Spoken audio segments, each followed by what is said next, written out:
हमने मृत्यु के कारणों का पता लगाने के लिए जो बच्चा था एक 4 साल का गर्भित, उसकी डेड बॉडी जो है हमने वहां से कोर्ट के आदेश से निकलवाई, जहां दफनाई हुई थी। उसके बाद उसके जो सैंपल्स थे पोस्टमार्टम कराने के बाद वहां एफएसएल भिजवाए।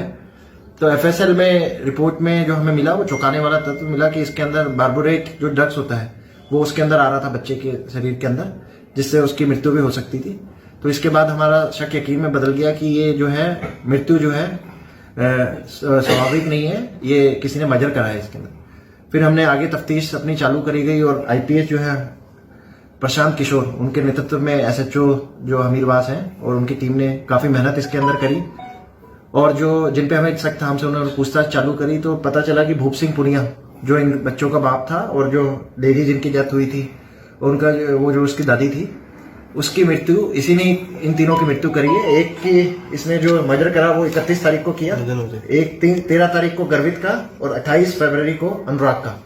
इन तीनों का मर्डर जो है जहर देके इसने, जो भूप सिंह जो है इन दोनों बच्चों का पिताजी है, उसने ही इन तीनों को मारा था। और जिस चीज से मारा, जिस जहर से मारा, क्योंकि केमिस्ट है तो इसको जहर के बारे में अभी सब पता भी था और इसने नेट पे भी सर्च करा था कि कौन सा जहर दिया जाए जिससे जल्दी मृत्यु हो जाए।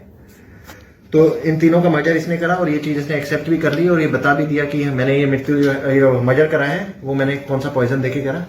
हमने जब इससे कारण पूछा कि इसने ऐसा मर्डर क्यों करा है, अपने बच्चों को ही मार दिया और अपनी दादी को मार दिया, तो ये बता रहा था कि मुझे शक था कि ये जो बच्चे हैं वो मेरे नहीं है और इसे अपनी पत्नी के चरित्र पे भी शक था और इसलिए इसने ये डिसाइड करा कि मैं ये जो है इन सबको मार दूंगा। सबसे पहले इसने दादी को इसलिए मारा, इसका कहना था कि जो ये बच्चे हैं ये दादी के पास ही रहते थे, इसलिए इसको मुश्किल हो रहा था बच्चों को मारने के लिए।